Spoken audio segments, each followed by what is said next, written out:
Yes VK గారు, border లో నెలకొన్న విపత్కర పరిస్థితులు కూడా తాజాగా చూస్తున్నాం. రాజస్థాన్ లోని జైసల్మేర్, పంజాబ్ లోని ఫిరోజ్పూర్, హర్యానాలోని పంచకులలో మొత్తం బ్లాక్అవుట్ ప్రకటించారు. నిన్న అర్ధరాత్రి అంతా కూడా రాజస్థాన్ కావచ్చు, ఉరి కావచ్చు, ఉదంపూర్ లో అయితే అనేక ప్రాంతాల్లో కూడా బ్లాక్అవుట్ ప్రకటించిన కొద్దిసేపటికే కూడా పూర్తిగా కూడా అటు పాకిస్తాన్ ఆర్మీ మొత్తం 36 చోట్ల టార్గెట్ గా 400 డ్రోన్లను సైతం కూడా భారత్ వైపు కూడా మళ్లించిన సందర్భంలో S-400 తోని దాదాపు ఆ ఘటన అంతా కూడా తిప్పికొట్టారు. ఈ రోజు ప్రధానంగా సాయంత్రానికి సంబంధించి ప్రధాని మోదీతో కూడా ఒక కీలక సమావేశం జరిగింది. ఈ సమావేశానికి త్రివిధ దళాలు కూడా హాజరై త్రివిధ దళాలకు సంబంధించిన అధికారులంతా కూడా సమావేశం నిర్వహించారు. ఏ విధంగా పాకిస్తాన్ ఉగ్ర చర్యలను ప్రేరేపిస్తున్నా, మరోవైపు కవ్వింపు చర్యలకు పాల్పడుతూ ఏ విధంగా భారత్ ను టార్గెట్ గా చేస్తుంది, ప్రధానంగా గత 4 రోజులను చూస్తే కాక సామాన్య పౌరుల లక్ష్యంగా కూడా అత్యంత పాశవికంగా కూడా పాకిస్తాన్ ఆర్మీ వ్యవహరిస్తుందని చెప్పాల్సి ఉంటుంది. ఊరి కావచ్చు, పూంచ్ సెక్టార్ లో మాత్రం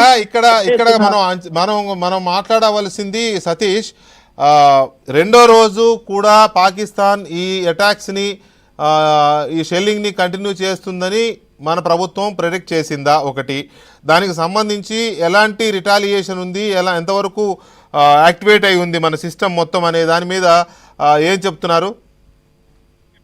ఖచ్చితంగా వికే గారు, ఈ రోజు జరిగిన దానికి సంబంధించి కేంద్ర విదేశాంగ శాఖ కూడా ఇదే అంశాన్ని చెప్పింది. ఖచ్చితంగా భారత్ పౌరుల పైన ఉద్దేశపూర్వకంగా దాడులు చేస్తున్న అంశాన్ని స్పష్టం చేస్తున్నాయి.